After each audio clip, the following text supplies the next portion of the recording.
Assalamualaikum warahmatullahi wabarakatuh.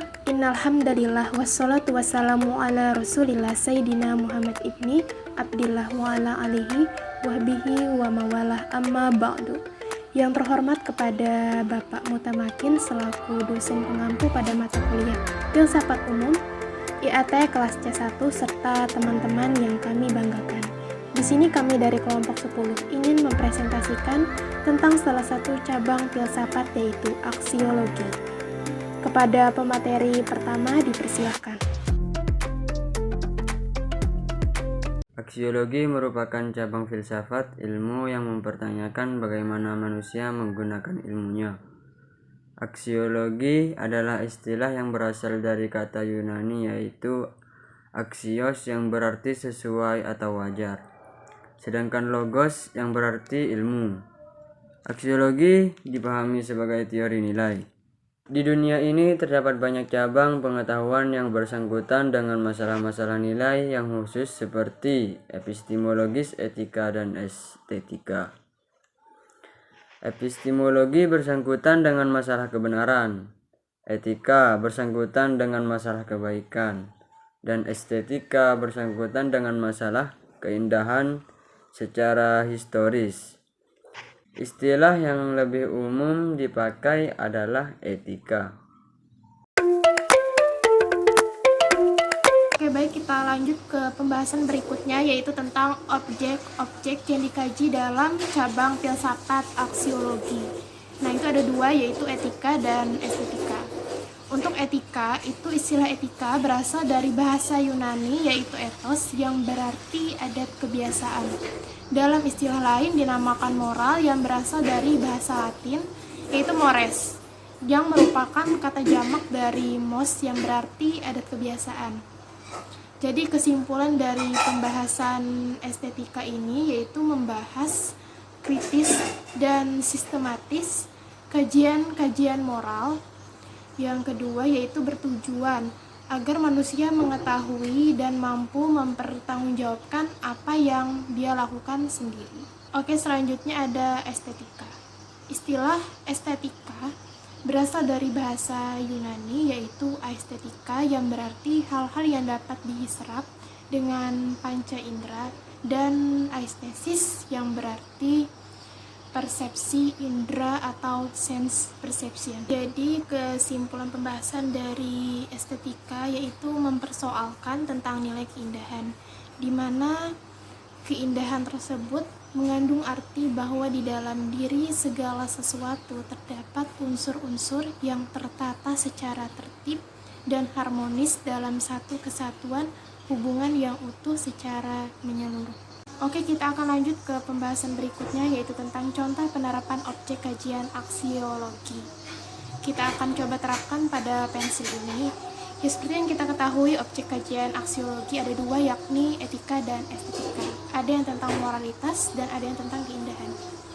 Moralitas berkaitan dengan baik buruk, boleh tidak, sepatutnya, seharusnya, dan lain sebagainya.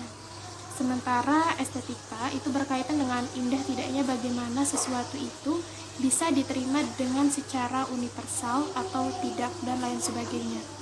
Misalnya sebuah pensil saya letakkan di dalam kotak pensil, maka pertanyaan aksiologisnya adalah mengapa saya letakkan pensil ini di dalam kotak pensil saya dan mengapa tidak saya letakkan di telinga saya atau dimanapun lah selain kotak pensil. Tentu paling tidak ada dua pertimbangan yang saya pertimbangkan yaitu tentang moralitas dan keindahan, bahwa lebih terhormat atau lebih baik atau lebih dipandang beretika sekaligus bermoral ketika saya letakkan pensil ini di dalam kotak pensil saya daripada saya letakkan pensil ini di telinga saya ataupun di lain sebagainya selain kotak pensil saya. Jadi mengapa saya letakkan pensil ini tadi di dalam kotak pensil saya itu karena ada pertimbangan yaitu etika dan estetika. Ya mungkin begitulah, dan semacam kurang kerjaan karena membahas benda sesimpel ini.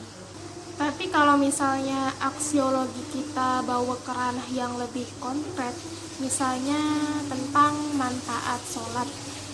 Dan pertanyaannya itu seperti ini. Mengapa sholat itu dapat bermanfaat? Maka akan lebih seru kalau pembahasan seputar tema-tema tertentu menggunakan sudut pandang filsafat. Tentunya akan menjadi sangat mendalam dan memberikan kita pandangan yang lebih komprehensif tentang topik-topik tertentu yang kita bahas dengan menggunakan filsafat itu sendiri. Selanjutnya, saya akan membahas tentang 3 macam pendekatan dalam aksiologi.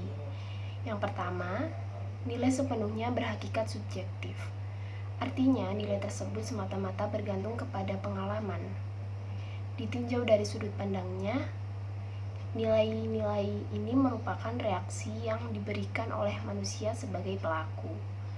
Pengikut teori idealisme subjektif menganggap nilai sebagai sebuah fenomena kesadaran dan memandang nilai sebagai pengungkapan perasaan psikologis. Sikap subjektif manusia kepada objek yang dinilainya. Lalu yang kedua, nilai-nilai merupakan bentuk nyata yang ditinjau dari segi ontologi. Objek penelaah ilmu mencakup seluruh aspek kehidupan yang dapat diuji oleh panca indera manusia. Secara sederhana, dapat dikatakan bahwa hal-hal yang sudah berada di luar jangkauan manusia tidak dibahas oleh ilmu karena tidak dapat dibuktikan secara metodologis dan empiris. Sedangkan ilmu itu mempunyai ciri tersendiri, yakni berorientasi pada dunia empiris. Pendekatan aksiologi yang ketiga yaitu nilai-nilai merupakan unsur objektif yang menyusun kenyataan. Artinya bahwa nilai, norma, ideal, dan sebagainya merupakan unsur atau berada dalam satu objek melalui ketertarikan. Menurut John Sinclair, dalam lingkup kajian filsafat, nilai merujuk pada pemikiran atau suatu sistem seperti politik, sosial, dan agama. Sistem mempunyai rancangan bagaimana tatanan, rancangan, dan aturan sebagai salah satu bentuk pengendalian terhadap satu institusi dapat terwujud.